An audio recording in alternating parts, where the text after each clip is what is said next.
Puštajte! Ja sam! Ti! Zakaj ste me ostavili? Objasnit ćemo ti kasnije. Drugarice, ne pucat. Mladić nije vampir. Ko je ti u četničkom selu? Mi smo bili partizani. Moji nisu. Ko ti je ovaj? Naš suputnik za kojeg smo mislili da je mrtav. Dođi ovamo! Jel sigurno? Je.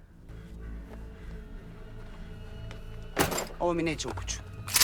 Možda ga ubijem? Da. Ej!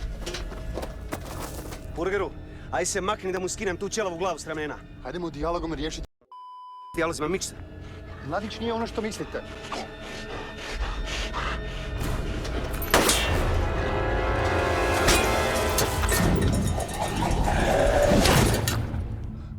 A šta me sad sprečava da ga ubijem Burgeru, a?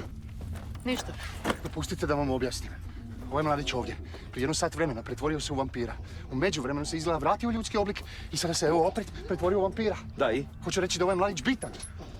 Bez obzira na njegova uvjerenja koje ovdje svi oštro osuđujemo. Ovaj povampiran, dezorijentiran ustaša. On bitan. Da, Šta ti budalešeš? u njemu možda leži rješenje epidemije.